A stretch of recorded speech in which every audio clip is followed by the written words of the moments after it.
우리는 세상을 살면서 모두 성공적인 이런 삶을 살기를 원합니다. 그렇지만 이 세상 현실에 한번 부딪혀 보면 세상에서 성공한다는 것이 얼마나 어려운지 깨달을 때가 많습니다. 신앙이 좋은 고3 학생이 대학을 진학하려고 보면 이름 믿고 좋은 대학의 과들은 경쟁률이 굉장히 높아서 들어갈 수가 없습니다. 또 대학을 졸업하고 취직을 하려고 하면 또 유명한 대기업체들은 너무나도 경쟁이 세여서 취직하는 것이 쉽지가 않고 특히 사업하는 것은 더 어려운 것을 보게 됩니다. 우리가 예수 믿는 것은 참 쉬운 것 같은데 예수 믿고 나서 이 현실에서 성공하려고 보면 정말 너무나도 어려운 것을 느낄 때가 많습니다. 그렇지만 전 세계는 요즘 한국을 보면서 참 희망을 많이 가지고 있습니다. 원래 전자회사라고 하면 일본이 세계 최고였습니다. 미사일이나 우주선이 미국이 발사하지만 거기에 쓰는 전자부품은 다 일제라는 이야기를 했고 소니는 전자제품의 대명사였습니다. 우리나라 전자회사가 일본 소니나 파나소닉 같은 회사를 30년 따라잡아도 못 따라간다고 그런 이야기를 했습니다. 그런데 전자산업이 아날로그에서 디지털로 바뀔 때 한국 기업들은 바짝 따라서 결국 일본을 이겨내었습니다. 지금 삼성전자는 일본의 큰 세계 전자회사를 다 이기고도 남는 규모가 되었고 요즘 유럽이나 미국에서 제일 많이 팔리는 TV는 삼성 TV, LG TV라고 이야기를 하고 있습니다. 원래 우리나라 사람들은 이 하체가 짧아서 이 피겨스케이팅이 불가능했습니다. 옛날에 저희들이 이렇게 보면 피겨스케이팅 하는 사람들은 독일 사람들, 러시아 사람들, 하체가 긴 이런 멋진 사람들이지 동양인들은 아무도 없었습니다. 근데 우리나라 이 김연아 선수가 하체가 짧은데도 불구하고 열심히 노력해서 세계 금메달을 땄을 때, 또 세계 선수권 대회에서 또 금메달을 땄을 때 전 세계는 참 한국을 부러워하게 되었고 또 우리도 자신감을 가지게 되었습니다. 또 우리나라 노래나 우리나라 드라마는 이 한국말, 한국어는 우리나라 사람밖에 쓰지 않습니다. 한국어를 쓰기 때문에 지극히 이 시장이 제한되어 있는데 전 세계에서는 한국 드라마를 보고 또 한국 노래를 이렇게 듣고 따라하는 이 한류의 바람이 일어나고 있습니다. 도대체 어떻게 해서 한국 드라마, 한국 노래가 이렇게 외국 사람들에게 인기가 있을까? 이렇게 생각해 보니까 한국 드라마는 좀 따뜻합니다. 일본같이 막 귀신이 나와서 설치는 것도 아니고 사람을 잡아먹는 것도 아니고 뭔가 좀 따뜻하고 그리고 이 아름답습니다. 그래서 외국 사람들이 한국 드라마, 한국 노래를 좋아하는 것 같습니다. 외국 사람들은 한국 참 이상하다.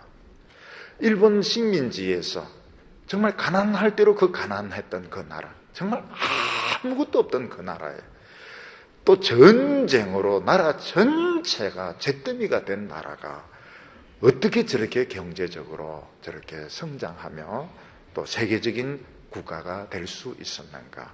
그 비결은 바로 영적인 축복에 있었던 것입니다. 하나님의 백성들이 말씀을 붙들고 열심히 믿을 때 부흥이 막 일어나면서 하나님이 물질적인 복을 막 부어주셨던 것입니다. 우리는 이 증거를 가지고 있습니다. 그럼에도 불구하고 막상 우리 자신이 이 세상에 나가서 살려고 하면 예수님은 부자가 천국 가는 것이 낙타가 바늘구멍 들어가는 것보다 더 어렵다는데 막상 우리가 취직하는 것이 낙타가 바늘구멍보다 더 들어가는 것보다 더 어렵고 먹고 사는 것이 더 어렵다는 것을 발견할 때가 많습니다.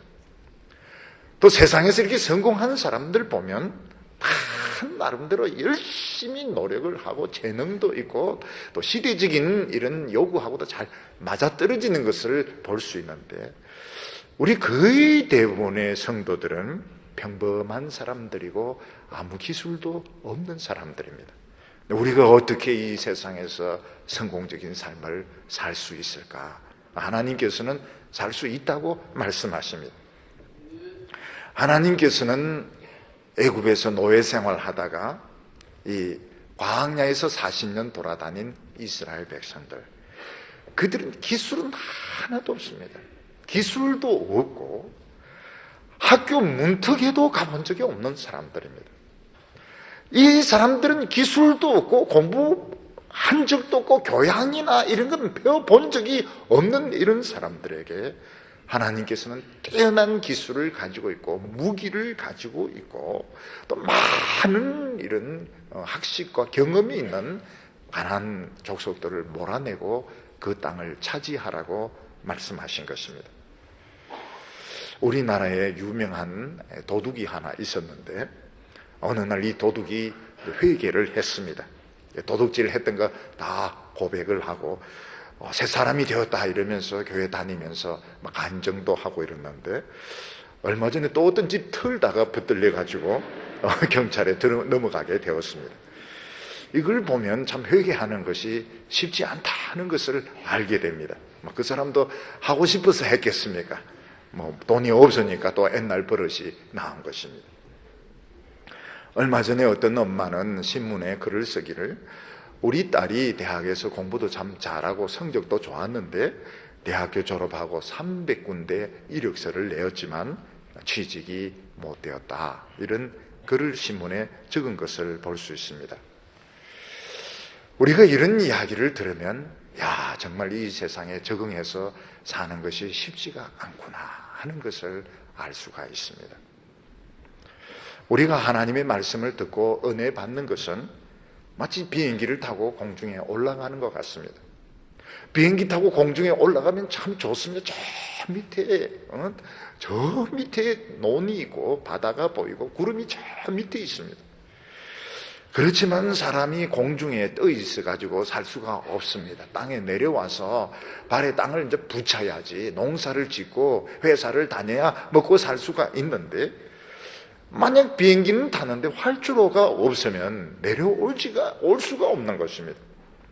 우리 성도들이 은혜 받고 공중에 붕 떠 있는데 이 현실로 내려와야 됩니다. 장사를 하든지 취직을 하든지 교편을 잡든지 뭔가 해야 되는데 활주로가 없는 겁니다. 그래서 모두 현실에 적응하는데 굉장히 힘들어하고 있습니다. 하나님께서는 모세가 죽은 뒤에 여호수아에게 명령을 내리기를 너는 이스라엘 백성들을 끌고 가나안 땅에 들어가서 이 가나안 족속과 싸워서 다 쫓아내고 가나안 땅을 차지하라, 이런 명령을 내리셨습니다. 근데 모세와 여호수아는 너무나도 큰 차이가 있는 사람입니다. 모세는 인류 역사상 다시는 나타날 수 없는 위대한 능력의 종이었습니다. 모세는 마른 막대기 하나, 지팡이 하나를 가지고 10가지 재앙을 일으켰고 바다를 갈라서 이스라엘 백성들을 건너게 했던 사람입니다. 모세는 어떤 사람입니까? 율법의 돌비를 받을 때에 그 시내산 불 붙는 가운데 올라가서 40일을 먹지도 않고 자지도 않고 하나님 앞에 있다가 돌비를 받아가지고 내려온 사람입니다. 근데 여호수아는 모세가 가진 그런 능력 하나도 없었습니다. 모세가 가졌던 그 지팡이도 없었고 모세가 했던 그런 능력도 없었고 카리스마도 없었고 아무것도 없는 사람이었습니다.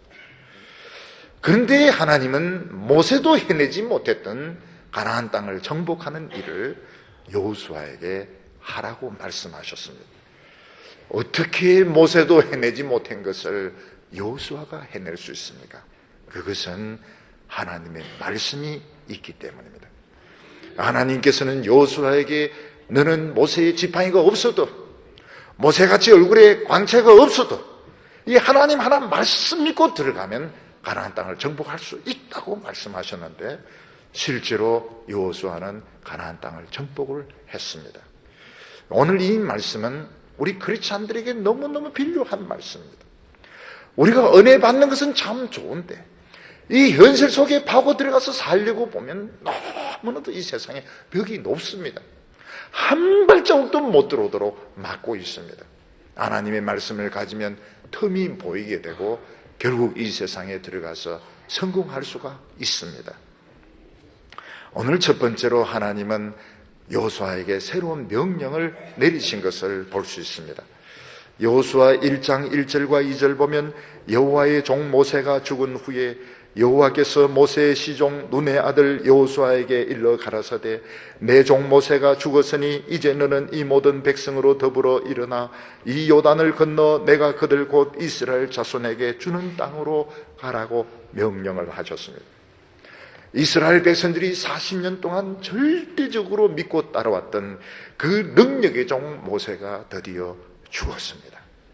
모세가 죽은 후에 여호수아나 이스라엘 백성들은 앞일이 막막했습니다.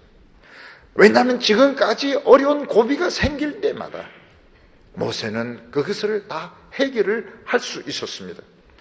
근데 모세가 죽은 후에 누가 이스라엘 백성들을 이끌 것이며 누가 이 위기 가운데 하나님의 능력을 나타낼 수 있겠습니까?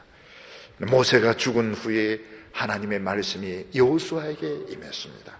여기 보면 여호와의 종 모세가 죽은 후에 모세의 시종 눈의 아들 여호수아에게, 벌써 명칭이 틀립니다. 모세는 여호와의 종 이렇게 부르고 있는데 종은 대리자란 뜻입니다. 가장 영광스러운 그런 별명이 여호와의 종인 것입니다. 근데 여기 비해서 여호수아는 그 모세의 시종, 몸종이었습니다. 몸종이고 급사하고 심부름꾼이었던 것입니다. 모세와 여호수아는 신분에 있어서 엄청난 차이가 있었습니다.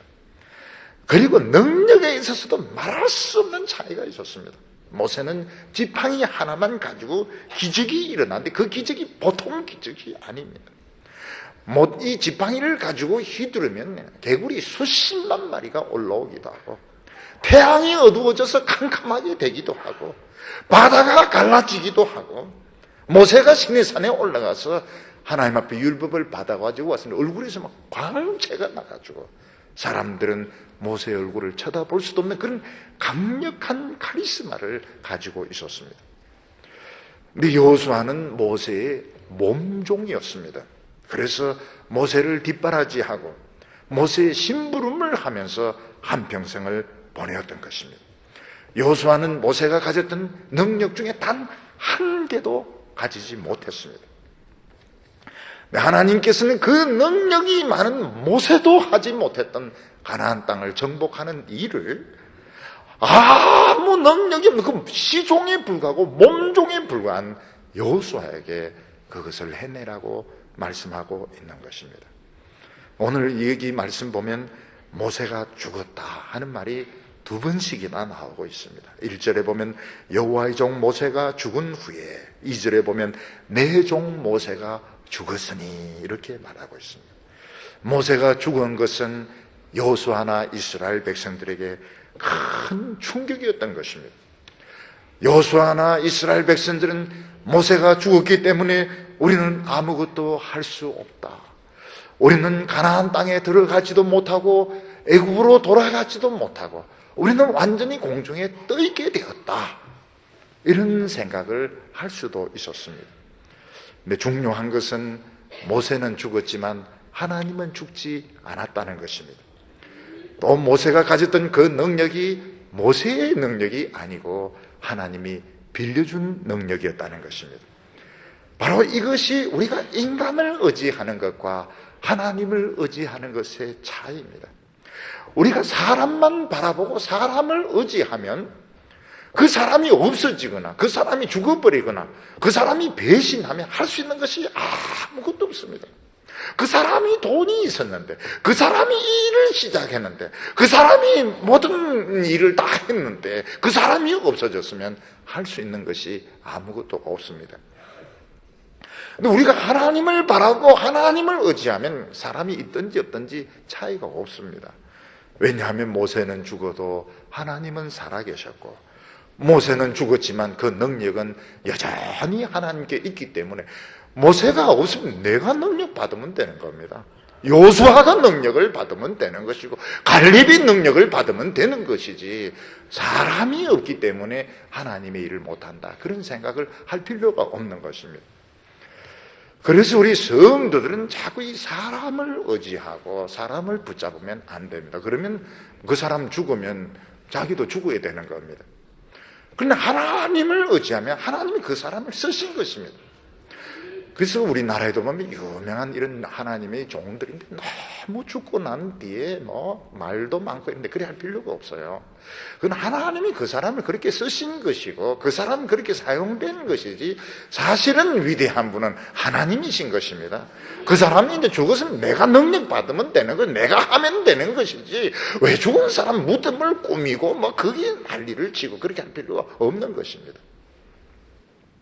하나님은 모세가 죽었기 때문에 너희들 다 죽어라 그렇게 하지 않고 모세가 죽었기 때문에 오히려 너희들은 일어나서 요단강을 건너서 약속의 땅을 차지하라고 말씀하셨습니다.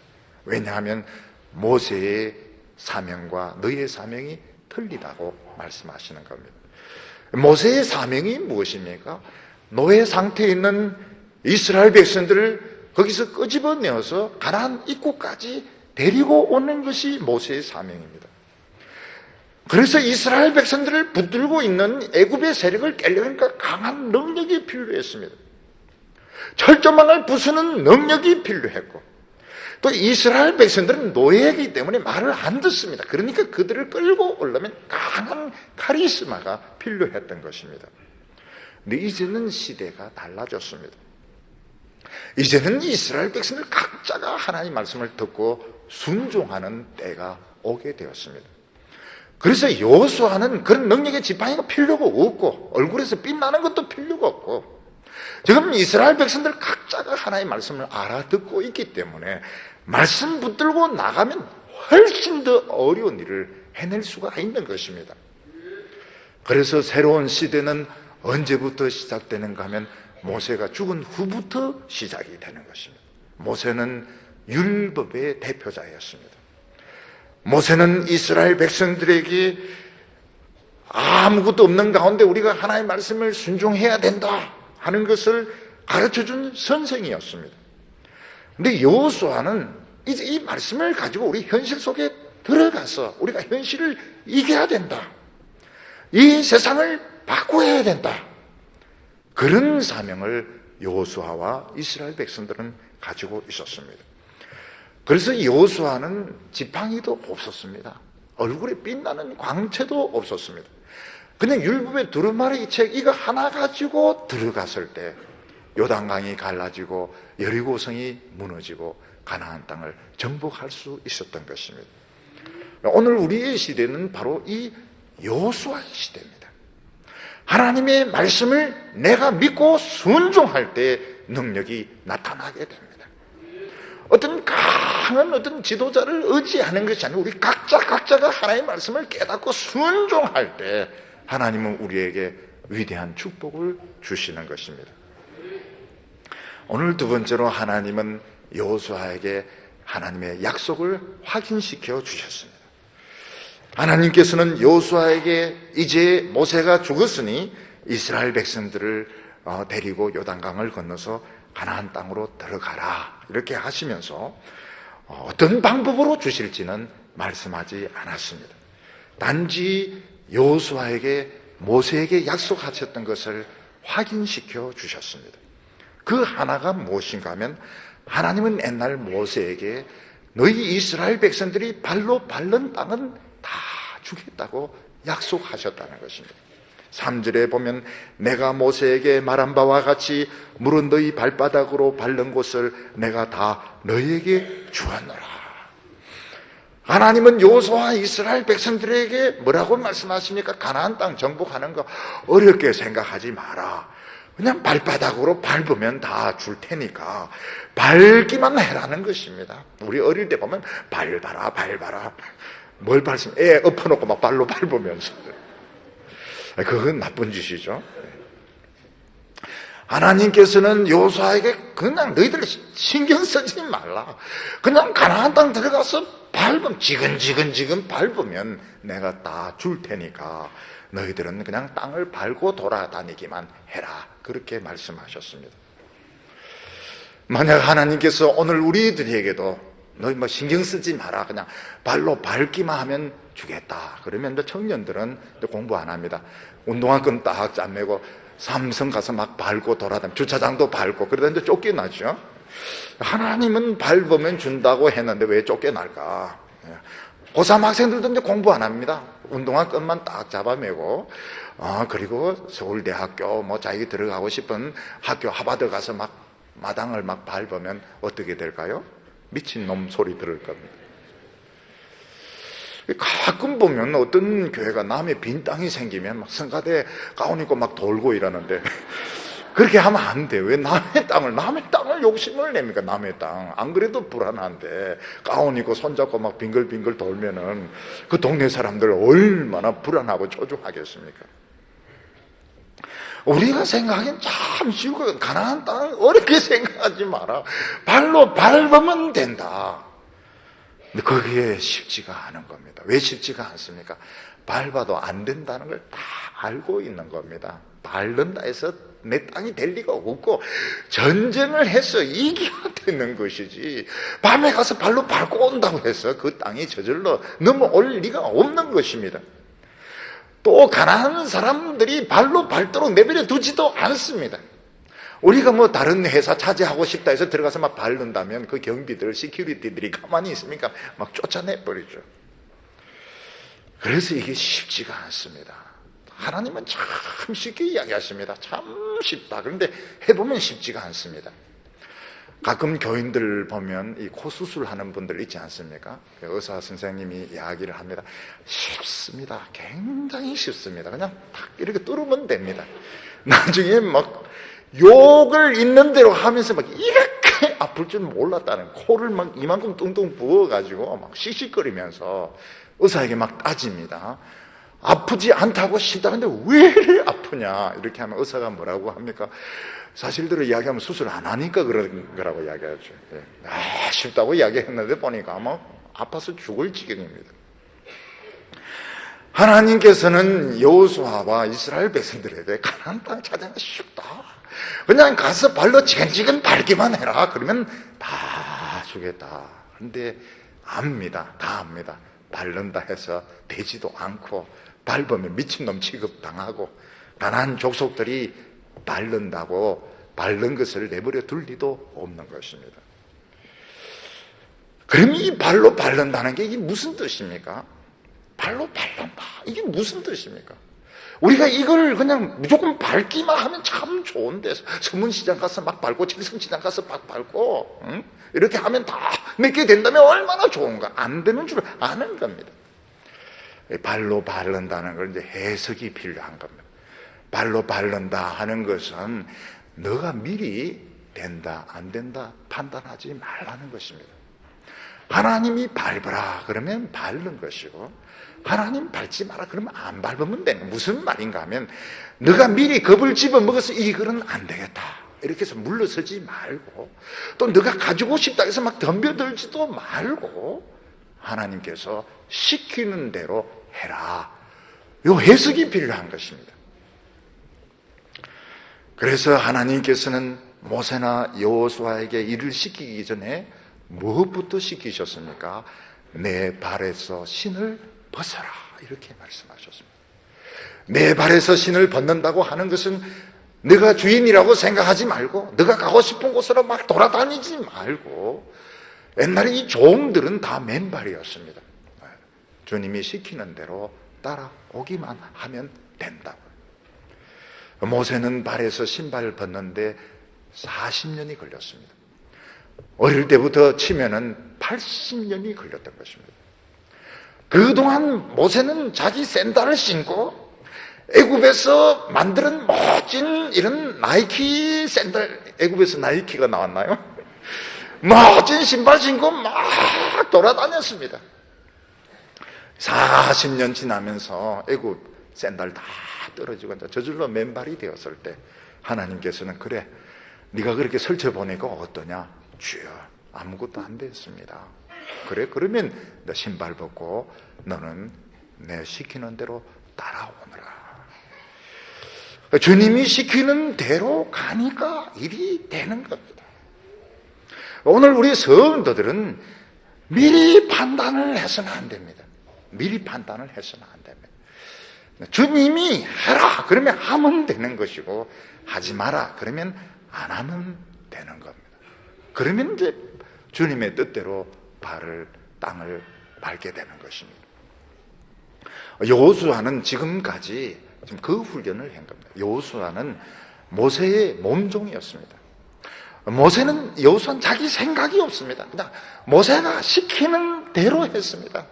그래서 모세가 하나님의 율법을 받으러 시내산에 올라갈 때 따라갔습니다. 근데 꼭대기까지는 못 따라가고 한 중턱까지 따라간 것 같아요. 그리고 가나안 땅을 정탐할 때도 정탐하고 돌아왔습니다.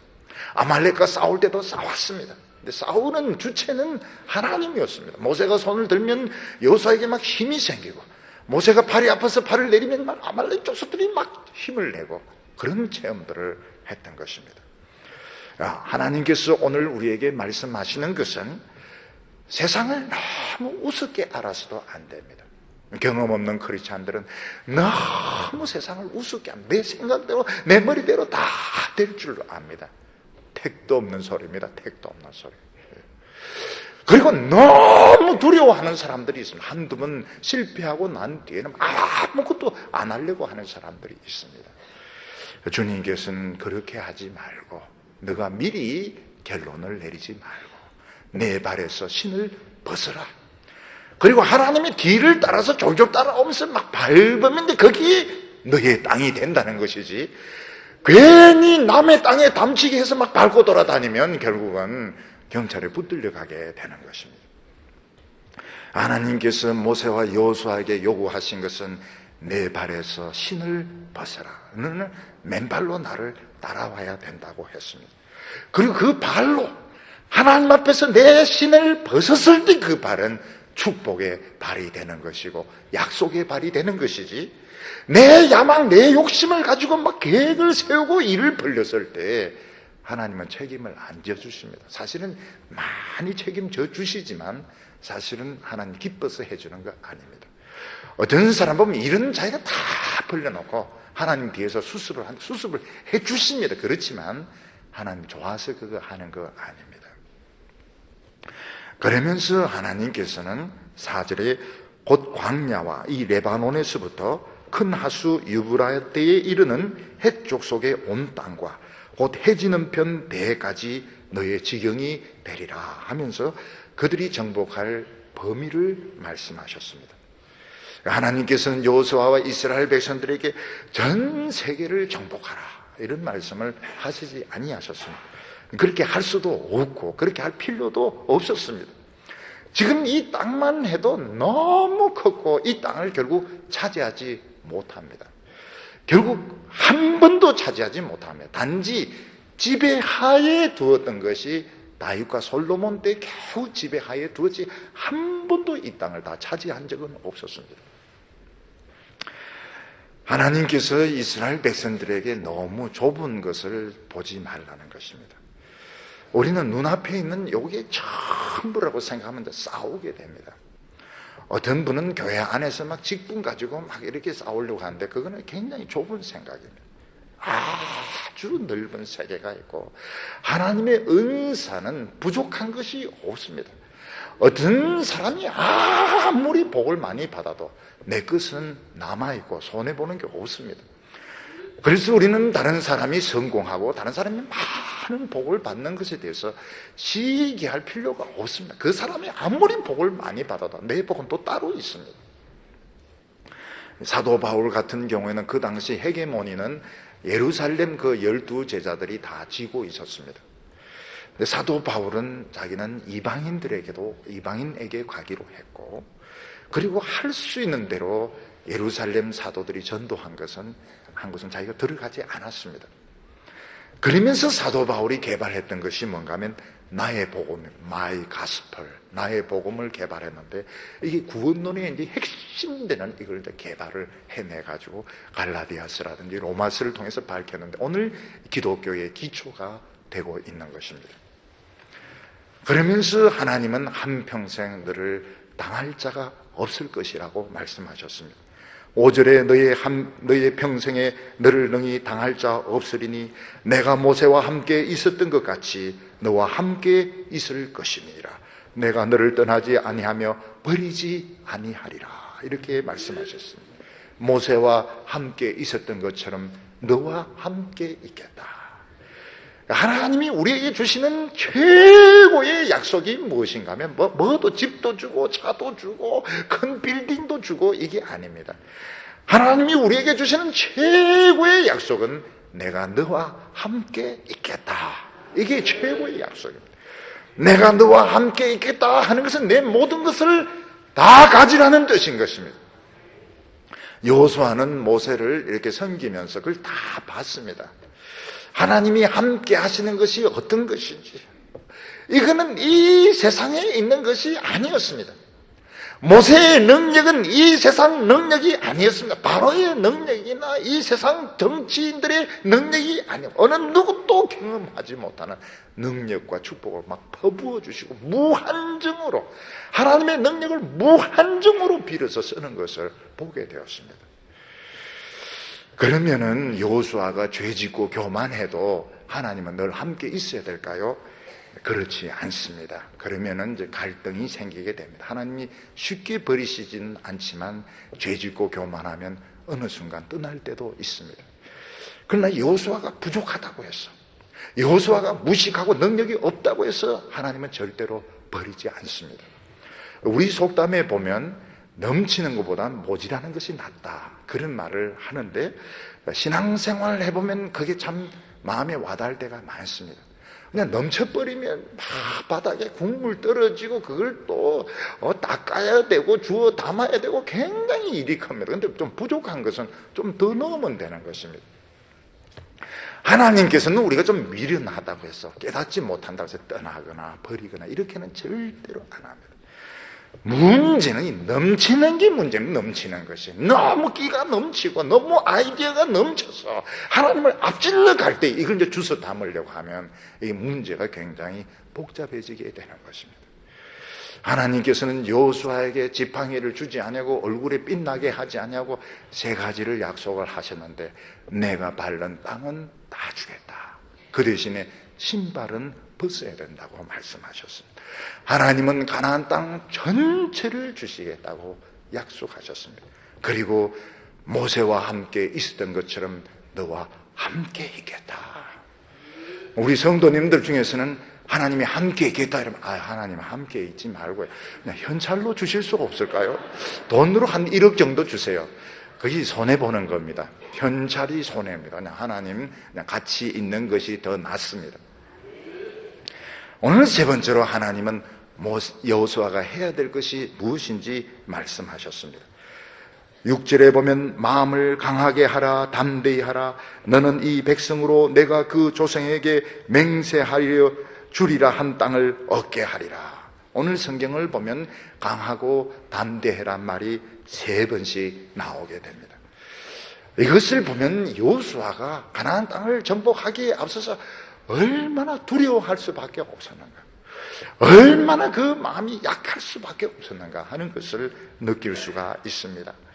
옛날 40년 전에 여호수아는 모세의 지시에 따라서 12명의 정탐꾼과 함께 가나안 땅을 정탐한 적이 있었습니다. 그때 다른 정탐꾼들은 이 가나안 족속들은 거인이고 우리는 메뚜기다, 우리는 밟으면 다 죽는다고 이야기했을 때 여호수아는 그들은 우리의 밥이다, 우리의 밥상이니까 우리 막 먹으면 된다 큰 소리를 쳤는데, 그때는 아무것도 모르는 젊을 때라서 이제 그렇습니다. 그때는 또 모세가 있었고, 또 그때는 젊었고 혈기가 있었고, 지금 모세도 없고 혼자 이 이스라엘 백성들을 책임지려고 하니까 너무너무 두려웠던 것입니다. 하나님께서는 여호수아에게 가나안 땅에 들어가면 된다고 하지만 가나안 땅은 한치의 발도 허락을 하지 않습니다. 들어갈 수가 없는 땅입니다. 난공불락의 성인 것입니다. 이걸 어떻게 들어갑니까? 차지하는 것은 고사하고 가나안 땅에 발을 디딜 수도 없습니다. 하나님께서는 마음을 강하게 하고 담대히 하라 하면서 그냥 반복하는 것이 아니고 조금씩 그 새로운 약속을 주고 있습니다. 여기 9절에 보면 6절에 보면 너는 마음을 강하게 하고 담대히 하라. 이는 이 백성으로 내가 그 조상에게 맹세하여 주리라 한 땅을 얻게 하리라. 하나님은 여호수아에게 마음을 강하고 담대히 하라 하면서 이거는 맹세한 것이라고 말씀하셨습니다. 너희 조상에게 내가 맹세한 것이다. 그게 무슨 뜻입니까? 이미 거래가 끝났다는 것입니다. 가나안 땅을 차지하는 것은 너의 능력, 너의 머리에 달려있는 것이 아니고 너희 조상하고 내 사이의 거래가 다 끝난 것이다. 이 맹세로 끝난 것이다. 너희들은 믿음을 가지고 가서 차지하기만 하면 된다고 말씀하셨습니다.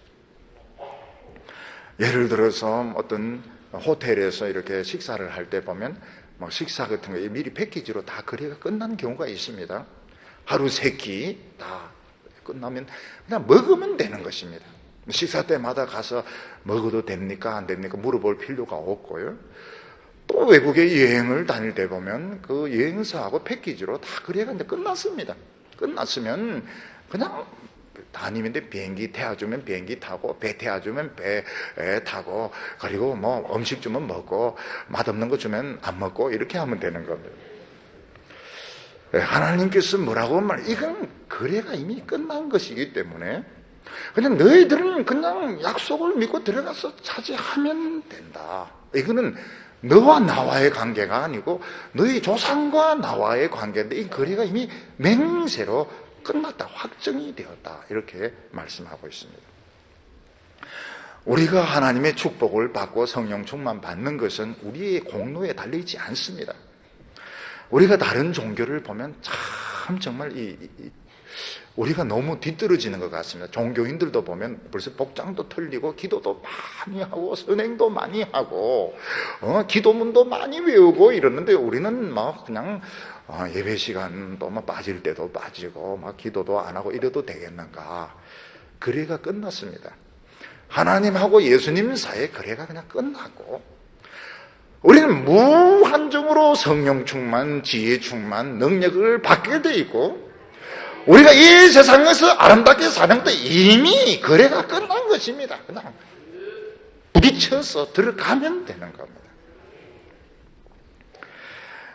과학자들 보면 강의실도 중요하지만 실험실이 참 중요합니다. 과학자들은 실험실에서 계속 새로운 것을 가지고 실험을 하는데 이 실험이 사실 현실과 안 맞습니다. 안 맞지만 계속 실험을 해야 됩니다. 그러다 한 가지 딱 맞아 떨어지면 어떻게 됩니까? 이거는 완전히 돈방석에 앉는 겁니다. 돈방석에. 안 맞죠? 안 맞지만 계속 실험하다가 이게 이제 특허된다고 해서 이게 바로 상품화 될 수 있는 게 아닙니다. 그런데 상품화에 성공하게 되면 이거는 완전히 떼돈을 벌게 되는 겁니다. 마찬가지로 우리가 기도하고 교회에서 참 이런 여러 가지 배우고 이런 게 현실하고는 안 맞아떨어집니다. 그래도 계속 해야 됩니다. 그러다가 이게 한번 딱 맞아떨어지면 어떻게 됩니까? 이제 성공이 되는 것이죠. 그래서 하나님께서는 여호수아에게 이거는 너희의 개인적인 노력과 능력에 달려있는 것이 아니고 너희 조상과 사이의 거래가 끝난 문제이기 때문에 너희들은 열심히 차지하면 된다 이렇게 말씀하셨습니다. 우리는 하나님께 기도하는데 기도의 그 분량에 따라서 축복이 달라지는 것도 아닙니다. 우리의 열심과 선행에 따라서 축복이 달라지는, 이거는 예수님이 다 해결을 해버리셨고 우리는 그냥 믿음으로 이거를 받아들이면 되는 겁니다. 그래서 이 다른 종교가 이 기독교를 이해를 못하고 심지어 기독교인들조차도 이걸 이해를 못합니다. 우리가 이래 믿어가 안 되는데 이런데 안 되긴 안 되는 게 아닙니다. 예수님이 다 하셨기 때문에 우리는 그냥 믿음으로 하면 천국 문은 열리게 되어 있습니다.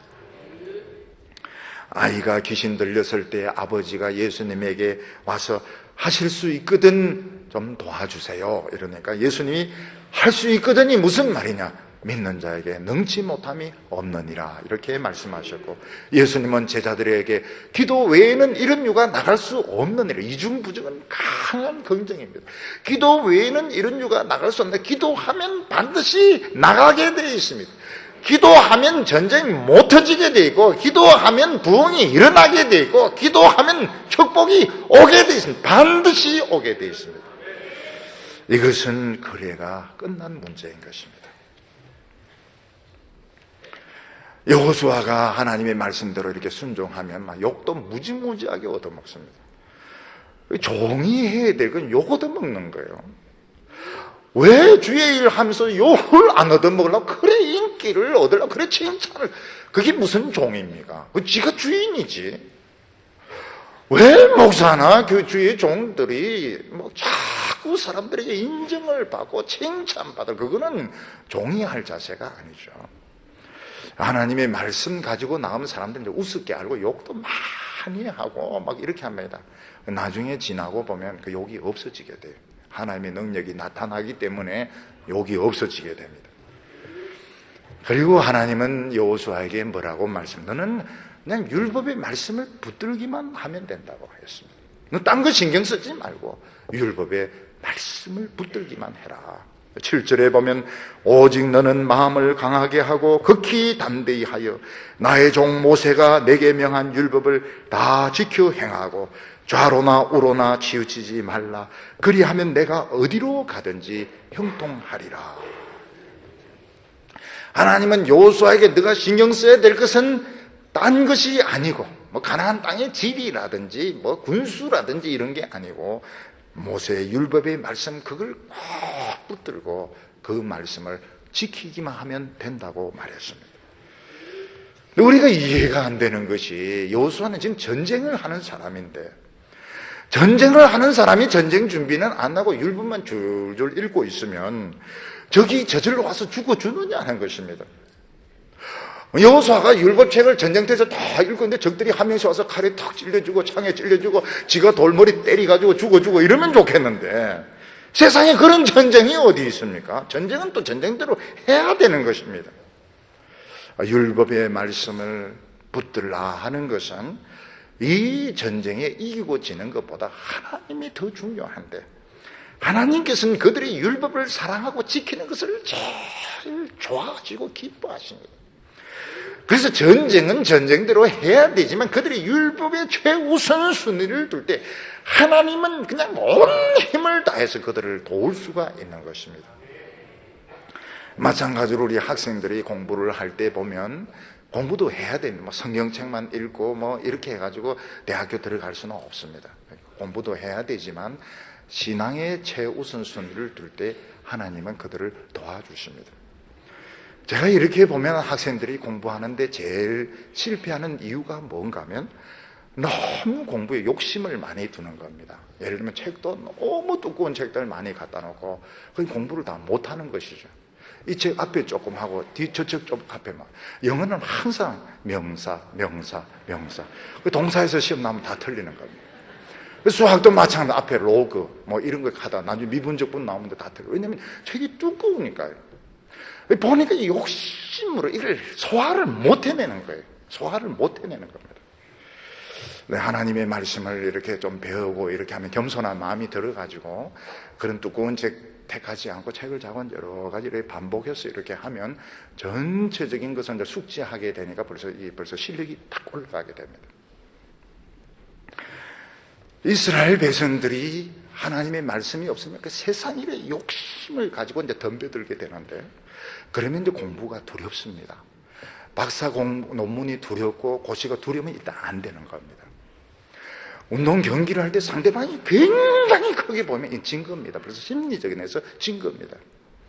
내가 하나님의 말씀을 가지고 최선을 다하면 어떻게 되면, 최선을 다하면 자신감이 딱 생깁니다. 자신감이 생기고 어떻게 문제가 나와도 자신감이 생기고 경기에 임할 때도 일단 상대방이 작게 보입니다.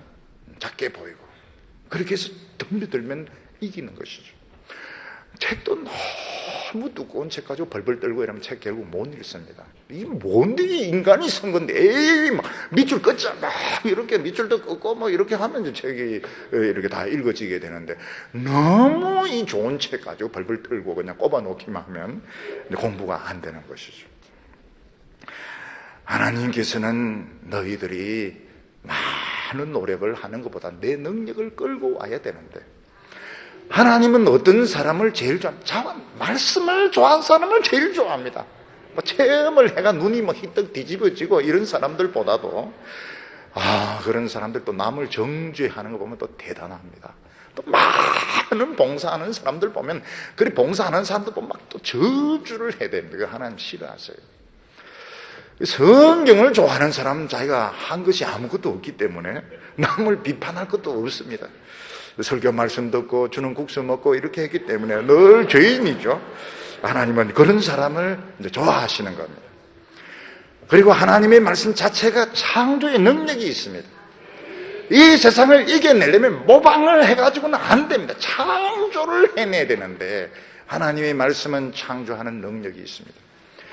이스라엘 백성들은 40년 동안 농사도 짓지도 않고 장사도 하지 않고 직장 생활 안 했는데 살아남은, 이게 창조입니다. 이건 굉장히 놀라운 체험이고 너희들이 그 믿음을 가지고 나가야 되는데, 나중에 이스라엘 백성들이 창피하게 느끼게 됩니다. 창피하게 느끼면서 세상에 밀리게 되는 겁니다. 우리가 참 신기한 것은 우리가 무명으로 있을 때, 가난했을 때, 그때 발견한 원리를 가지고 딱 나가면 이게 먹혀 들어가는 겁니다. 굉장히 신기해요. 이걸 누가 이기지 못합니다. 그러나 이거 창피하다, 뭔가 좀 다른 사람들에게 멋있게 보여야 되겠다, 이렇게 하면 그때부터 먹혀버리게 되는 겁니다. 하나님의 말씀을 사랑하면 부흥이 일어나면서 기적이 일어나게 됩니다. 교인들은 교회에서 부흥이 일어나는 게 참 쉬운 줄 목회를 해보면 압니다. 부흥이 일어나는 게 얼마나 어려운지, 교인 한 명 한 명 넣는 것이 얼마나 어려운지. 말씀에 목숨을 걸면 교인 숫자 좀 줄어듭니다. 한 명 왔다가 두 명 나가고, 두 명 왔다가 세 명 나가던데 10명 떠나기도 하고, 어느 순간 막 불이 붙기 시작하는데 설교 들으면서 우는 교인이 막 생깁니다. 졸아야 정상인데 막 우는 사람이 있고 웃는 사람이 있고, 기도가 응답이 되고 병이 낫고.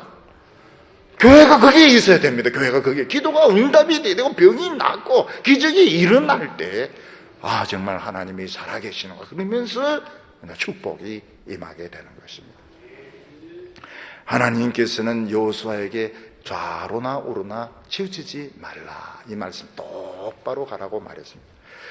좌로 치우쳐진다 하는 것은 좀 부족한 것을 말합니다. 왼쪽은 조금 부족한 것입니다. 믿기는 믿는데 하나님의 말씀 내 마음에 안 드는 건 다 빼버리고 믿는 것입니다. 믿기는 믿는데 축복의 말씀만 믿고 저주의 말씀은 안 합니다. 은혜스러운 말씀만 믿고 어떤 책임이나 이런 것도 다 빼버립니다. 성공의 말씀만 좀 믿고 다른 고난 이런 거 다 빼버립니다. 그거는 왼쪽으로 치우쳐지는 것입니다. 왼쪽으로 치우쳐진 것은 환난 때, 고난 때 맥을 주지 못합니다. 오른쪽으로 또 치우치는 사람입니다. 오른쪽은 성경에 없는 걸 막 갖다 붙이는 사람입니다. 어떤 사람은 성경은 안 가르쳐주는데 막 금식을 막 해야 되고, 성경은 말하지 않은데 막 꿈 꾼 걸 가지고 이야기를 하고, 막 환상 본 걸 가지고 이야기하고, 그리고 막 없는 것들을 막 책에서 본 걸 갖다 붙이고 이러는데 그 힘이 없습니다. 대단한 것 같은데 실제로는 별거 아닙니다. 시간 지나고 보면 별거 아닙니다. 하나님의 말씀을 가지고 똑바로 가야 됩니다. 내 생각에 좋을 것 같다, 그렇게 하면 안 돼. 내 생각 같아서는 좋을 것 같아도 길게 보면 다 불필요한 것들이 많습니다. 성경 말씀에서 좋은 거, 은혜스러운 것만 자꾸 먹는 거, 이 왼쪽으로 치우쳐지는 것입니다. 막 너무 자유스럽고 너무 은혜스럽고 너무 사랑하고, 이게 다 왼쪽으로 치우쳐진 것입니다. 꿈을 가지고 막 이야기하고, 막 환상을 가지고 이야기하고, 책에 본 것 가지고 막 이야기, 이는 오른쪽으로 치우쳐진 것입니다. 성경만 가지고 이렇게 나가면 사람들이 막 욕을 많이 합니다. 너무너무 고집스럽고 완고하고, 근데 기적이 나타나고 능력이 나타나고 부흥이 나타나는 겁니다. 이걸 가야 됩니다. 똑바로 가야 됩니다. 내 길이 형통할 것이라 내가 평탄할 것이라고 말했습니다. 근데 실제로 처음에는 형통하지 않고 불통합니다. 아, 이 성경이 참 틀렸구나. 하나님 말씀 붙들고 좌로나 오로나 치우치는데 불통이구나. 되는 일이 아무것도 없구나. 그것은 사실은 준비되는 과정이고 어느 고비를 넘겨야 됩니다. 죽음의 고비를 넘겼을 때 하나님 말씀이 이루어지기 시작하는데 하는 것까지 다 응답이 됩니다. 어떤 성도님들은 난 기도도 안 했는데 응답이 됩니다. 생각만 했는데도 착착 응답이 되어서 아유 하나님 앞에 미안해 죽겠어요 이런 사람이 있습니다. 그런 일들이 일어나게 되는 것입니다. 우리 전 세계는 이 한국을 보고 참 희망을 가지고 있습니다. 한국을 보는 눈이 확실히 달라졌습니다.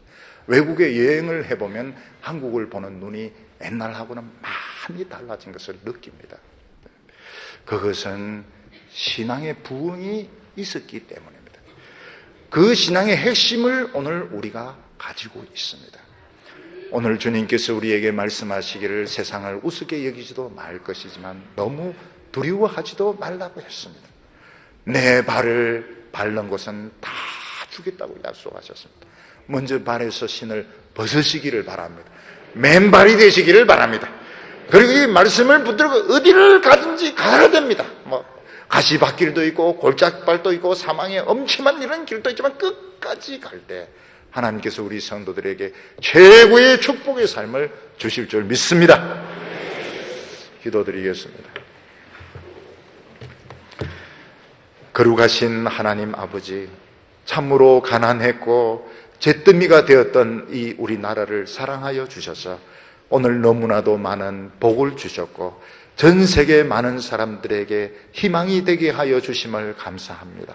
주여, 오늘 저희들이 다시 한번 이 여호수아의 믿음을 가지게 하여 주시옵소서. 눈에 보이는 거 없어도 귀에 들리는 거 없어도 이 약속의 말씀을 붙들고 따라갈 때에 하나님 역사하여 주시기를 원합니다. 이 땅이 평화의 나라가 되게 하여 주시고 젊은이들의 길이 열리게 하여 주시고 우리 성도들의 삶이 아름다운 축복의 삶이 되게 하여 주시옵소서. 예수님의 이름으로 기도하옵나이다.